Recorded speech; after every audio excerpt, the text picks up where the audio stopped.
You rent the venue, the linens, you can even rent a dress. Well, a florist from Cache Valley, Utah had a big idea to allow brides to also rent their bouquet. Her training in fresh florals gave her a really unique eye for designing faux creations that pass for the real thing. Here's how she does it. I was at a fresh floral shop. I got pregnant with my second son, and I ended up not being able to go into work anymore. It wasn't worth paying for daycare, so I needed to find something I could do from home. I had this idea to do faux flowers that could be rented out. I am her wingman on pickup and delivery whenever she needs help, loading, unloading. Up front, it was maybe 10 to 15,000 to get started.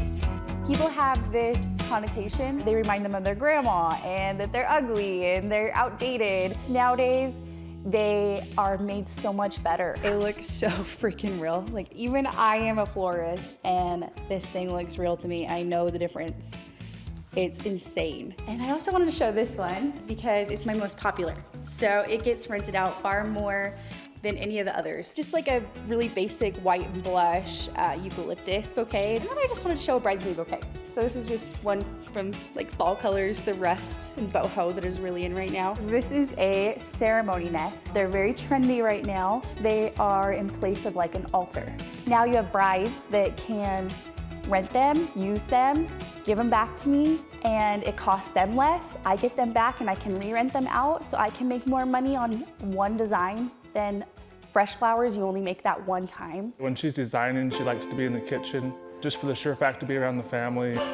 While I can be home and be with them and be present in their life and work and make some money on the side, it also can be chaos because they're wanting my attention. I'm trying to meet a deadline to get some flowers done. So this last fall, I did have to put out a I am booked post because I have to balance being present in my kids' lives as well as working. A tip for a bridal bouquet is to start with your base. So a lot of times that's greens in fresh flowers, but in this case I'm using some fun rides as my base. I like to add in a few of my bigger flowers so I can start to get the shape that I want, and then I really just fill in. I know that's not like cut in stone. I learned a little differently at the fresh floral. But faux is a little different because you can manipulate things. They're made out of wire, so I can bend and torque. Competition is great. I encourage anybody out there that would like to do faux flowers, artificial flowers from their home, please do it. Those were beautiful, and she's right, totally crushing any previous stereotypes of faux flowers out there. Rayslyn says on average, flowers for a Utah wedding can cost about $4,500, but the price for those same flowers, only the faux version, is a fourth that cost. You can see more of her creations on Instagram, thorn_floral, and she did offer some general advice for anyone out there picking out silk or faux flowers and stems, no matter the occasion. She says, first, look for texture.